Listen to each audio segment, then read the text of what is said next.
Qo'rqishga hojat yo'q, Lin. Oldimizda shunchaki bitta goblin. Yetib keldik. Lekin endi bitta ishni bitirishim kerak. Uni albatta yengamiz.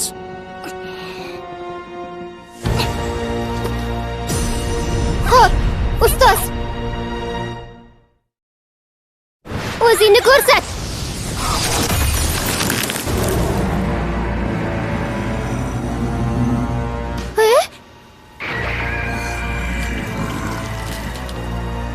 Axir bu goblin. Goblinlarning imperatori. Qirol goblinlarning bir turi. U nihoyatda katta darajali xavf hisoblanadi.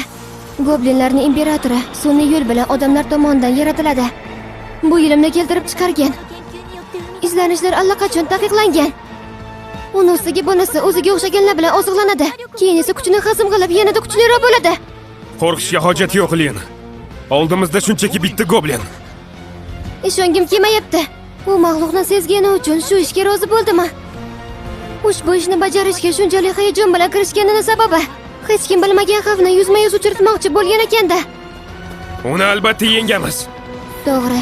Axir hozir o'zim emasman. Xo'p, ustoz.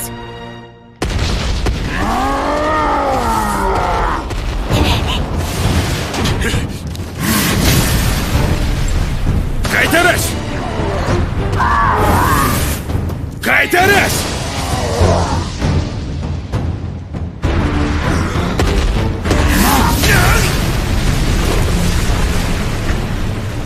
Burchakka taqimoqchi, lekin xomtama bo'lasan.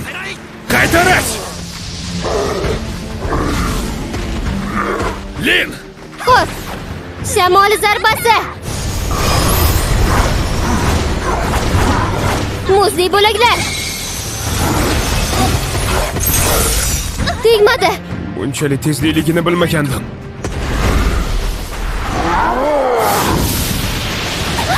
Qaytarish!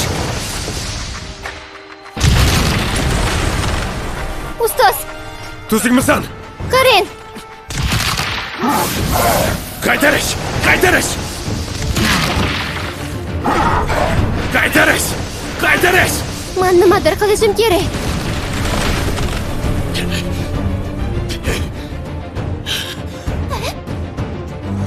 Yaralari qani?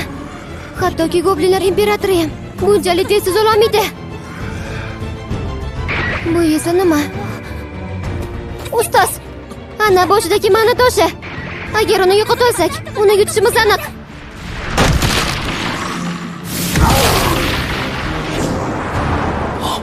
Qancha qaytara olishimni tekshirib ko'rmoqchiman, nima balo? Hammasini to'sa olmayman. Shamol zarbasi.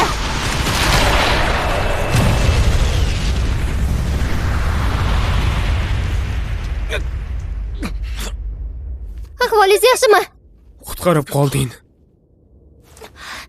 Men o'ylaganimdek. Mana tosh unga to'xtatmay kuch beryapti.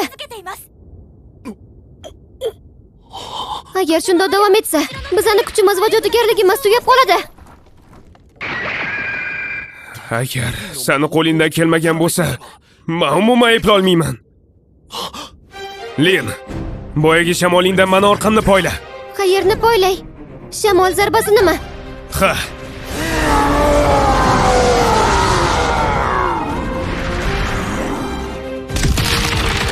Axir bu qobiliyat qasrlar devorini buza oladi. Ustoz qanchalik kuchli bo'lmasangiz ham. To'g'ri qilib aytganda, menga emas qilichga ishlatasan. Bizda boshqa iloji yo'q. Qani bo'l. Xo'p.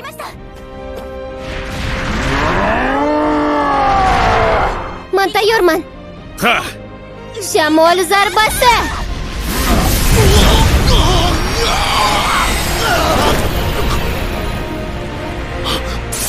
Fizik kuchlanish. Yengil qadam. Tanam. Davolanish.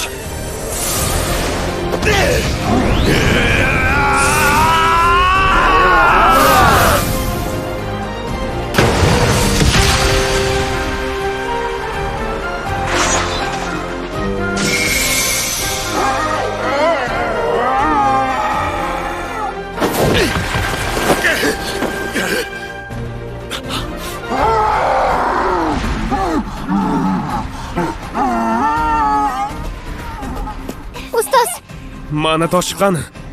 Manda.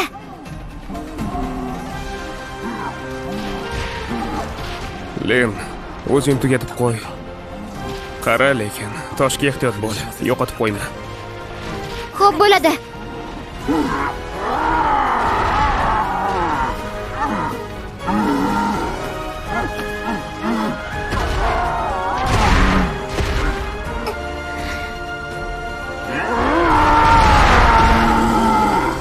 Kuchli yong'in.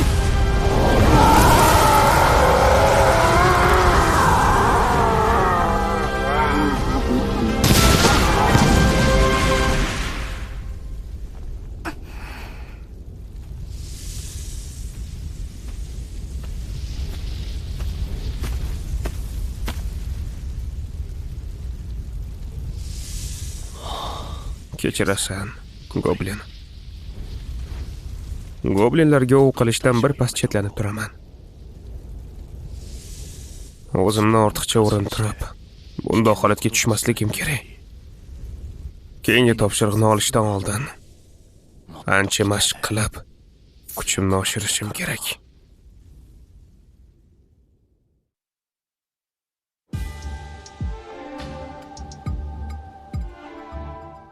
Bu safar ham goblinli imperatormi? Bu darajadagi toza mana tosh bilan qanchalik kuchli bo'lganini tasavvur ham qilish qiyin. Hisobotga ko'ra u oddiy qirol goblindan bir necha bor kattaroq ekan. Tushunarli. Bu oddiy hol emas. Jodugarlik imperiyasi bunga sababchi bo'lsa ham, bu mana tosh. Bizning fikrimizcha bu Mitraning muqaddas teokratiyasidan iblisning yuragi bo'lishi mumkin. Lin yaxshimi? Ajoyib, lekin shunchaki charchagan. Qiyin jang bo'ldi shekilli. Ular g'alaba qozongani bu mo'jiza. Maxluq o'zini kuchini jodugarlik bilan yashirgan edi va ularga o'rmonda kutilmaganda hujum qilmoqchi edi. Lenneburg xonim, u tosh u yerda bir necha kun bo'lgan deb o'yladilar. Nima? U jodugarni hatto bizni maxsus askarlar ham sezmadimi? O'ylab ko'rsam, shunchalik kuchli devorni o'zi qanday qilib bu davlatga olib kelishdi? Agar shu yerni o'zida yaratilgan bo'lsa ham, bizda sensorlarimiz sezish kerak edi. Atroflarda ogohlantiruvchi belgilar yo'q edimi? Goblinlar soni kamayib borgan ekan. Shuning uchun sarguzashtchilar gildiyasi tergov qilgani topshiriq joylashtirgan ekan. Boshqa tumanlarda ham shunga o'xshash hodisalar bo'lishi mumkin. Bu hisobot ichida 3 oy ichida barcha shubhali hodisalar yozib olingan. Hammasi shu. Yaxshi qilibsan. Tergovni davom ettiringlar. Seni bolaligingdan beri bilganim uchun katta bo'lib goblinlarga ov qiladi deb o'ylamagandim. Men o'ylaganimdan qiyinroq bo'ldi. Len bo'lmaganida bu meni oxirgi topshirig'im bo'lardi. Qo'ysangizchi, hazil qilmang. Ha, mayli. Bugunga uni yaxshilab bir bayram qilishim kerak. Boshqalar uchun mayda ish bo'lsa ham, men uchun bu kelajakka bitta qadam. Menimcha burchakda turib qarab turgansan, to'g'rimi? O'sha paytda eng foydali ishing edi, adashmasam, ha? Ha, haqiqatdan, men unchalik ko'p yordam bermadim. Len men bilan bo'lmaganida, men hozir bu yerda turmagan bo'lardim.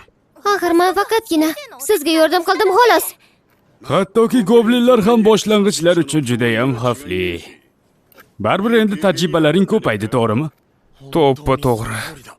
Ularni o'z ko'zim bilan ko'rmaguncha goblinlar qanday ekanligini bilmagan edim. Hattoki ularni peshonasidagi toshini yechish kerak ekanligini endi bildim. Peshonasidagi tosh? Nimalar deyapsan? Shunaqa katta va qizil tosh. Juda ham chiroyli edi. Ha, sen mana toshini aytyapsanmi? Lekin u odatda yurakda yoki tomog'ida joylashgan bo'ladi. Aytayotganing rostdan ham goblinmidi? Men o'ylashimcha shundoq. Ha, ustoz, demak siz shunday desangiz, u goblin. Qolganlarga esa farqi yo'q, gapiraverishadi. Noyob turi bo'lsa kerak-de. Mayli, ko'rsatinglarchi isbotinglarni. Keyin to'lov beraman sizlarga. O'ng quloqni aytibman. Sizlarga aytdim-ku, esdan chiqarmanglar deb. Nima bo'ldi? Biz goblinni yoqib yubordik. Kul bo'lib ketdi. Nima?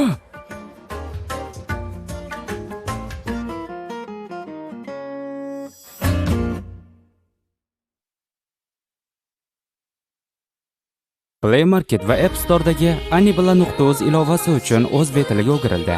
Rejissyor Natsu, ovoz berishda ishtirok etganlar: Lego, Nanami va Capone.